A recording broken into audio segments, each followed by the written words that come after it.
Donc, je me présente, je m'appelle Jelila Soudin, je suis professeure d'économie de gestion à l'Université Mohamed V de Rabat.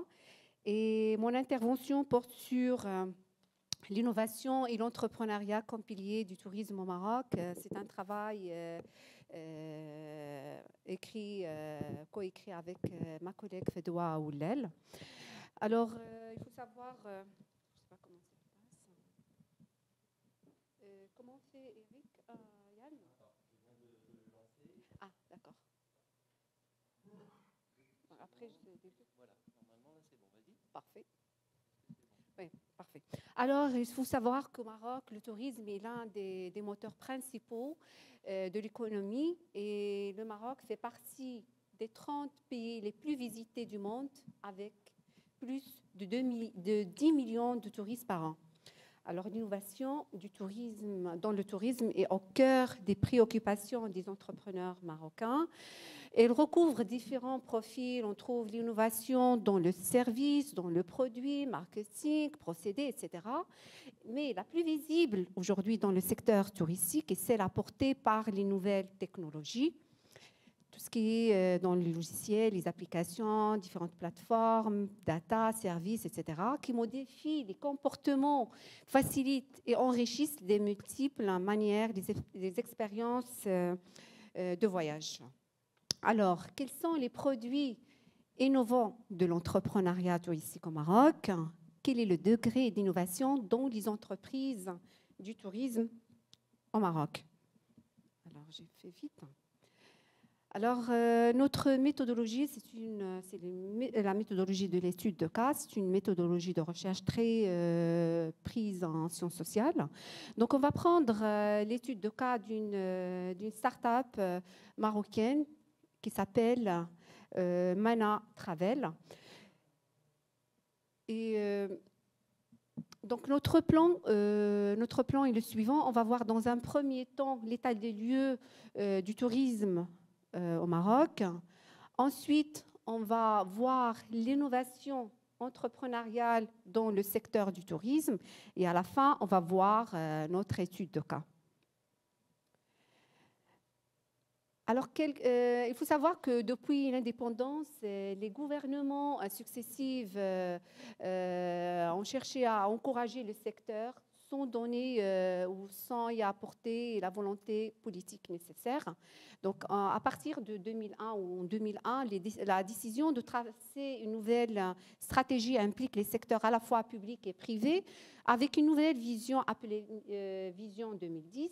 Ensuite, il va y avoir d'autres visions qui vont succéder, la vision 2020, 2030, qui ont pour objectif l'augmentation de l'attractivité du pays en tant que destination, aussi bien pour les opérateurs que pour les investisseurs.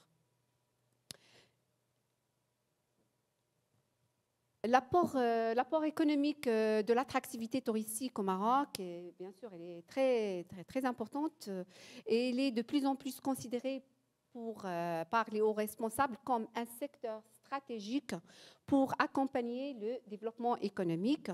Et une analyse du rapport de la Banque centrale, c'est un rapport qui a été publié en 2004, a montré que la participation de ce secteur est trois fois supérieure à celle des produits de la mer, du textile et de l'agriculture. Quelques chiffres sur le tourisme au Maroc.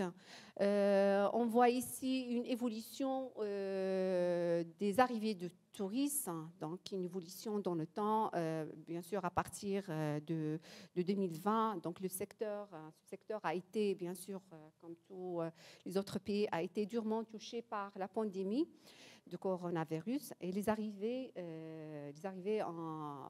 ont connu une baisse drastique en 2020. Alors, ce qui a donné une occasion pour les entreprises de chercher, d'innover, de chercher d'autres stratégies pour attirer le maximum de touristes. Ce qui va être notre deuxième point, c'est sur l'innovation entrepreneuriale dans le secteur du tourisme. Il faut savoir qu'à partir des années 80, l'intensification de la compétition internationale pousse les entreprises du tourisme ainsi que les destinations touristiques à adopter une stratégie combinée d'optimisation des coûts et d'exploitation de nouveaux débouchés. Et le secteur du tourisme s'oriente de plus en plus vers l'innovation pour chercher de nouvelles forces. Et l'innovation signifie entreprendre un changement de manière créative. Il s'agit de produire de nouvelles idées, de faire de la recherche et du développement, d'améliorer les processus et de restructurer les produits et services. Donc l'innovation vise à rendre une entreprise plus concurrentielle. Dans la littérature, il y a plusieurs catégories de l'innovation des entreprises du tourisme. Donc, il y a l'innovation de produits ou de services, c'est-à-dire l'entreprise innove sur la qualité du produit ou de service qu'elle offre à ses clients. Deuxième catégorie, c'est l'innovation de procédés, donc implique l'adaptation d'éthiques par les entreprises du tourisme. Troisième catégorie d'innovation, c'est l'innovation de commercialisation, tout ce qui est en relation avec marketing. Et la quatrième, c'est l'innovation organisationnelle telle que la franchise, la labellisation et la certification. Quelques concepts innovants de l'entrepreneuriat touristique. Il y a e-tourisme, on connaît aujourd'hui, donc ça commence à se développer. Donc, c'est des plateformes d'intermédiation entre les touristes et les entreprises du secteur. Il y a la réinvention de l'hébergement. Certains touristes cherchent des modes d'hébergement atypiques, comme c'est-à-dire passer des nuits dans des tentes suspendues, anciennes mines ou dans des lieux de culte. Troisième type, miser sur l'écosystème, c'est-à-dire c'est une forme de tourisme durable qui se contente sur une approche écologique passive, mais implique également une participation active des populations locales et des touristes sur des actions de sauvegarde et d'éducation à la sauvegarde de la biodiversité.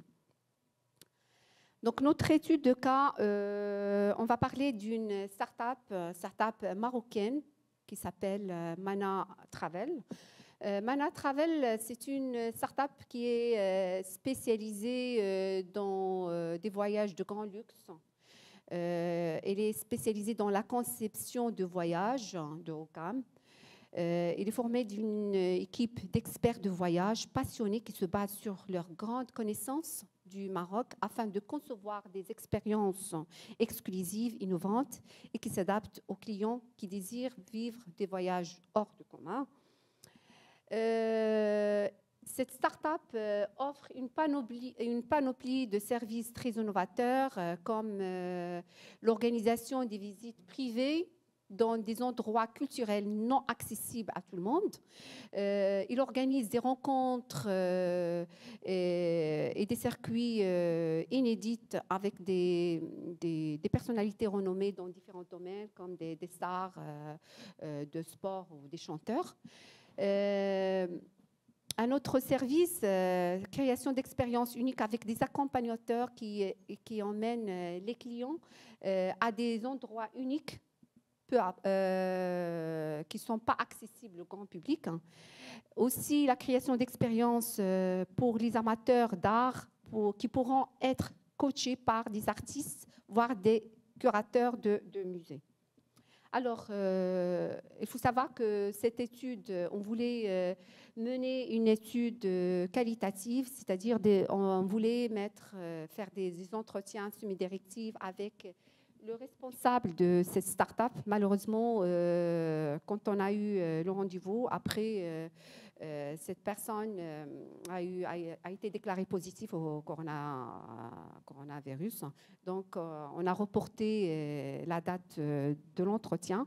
Donc, on avait pas mal de questions. On a préparé un guide, mais on n'a pas pu avoir les réponses parce que, voilà, comme je viens de le dire, la personne n'était pas il n'était pas capable de répondre à nos questions. Donc, ce travail présente quelques tendances d'innovation en tourisme. Il consiste à préparer et sélectionner quelques entreprises performantes et innovantes du tourisme et de voir leur degré d'innovation. Donc, comme je viens de le dire, notre étude n'est pas achevée. Donc, ça va faire, donc les résultats de notre travail vont être exposés dans le prochain, peut-être le prochain colloque, Inch'Allah. Ouais. Ben, merci.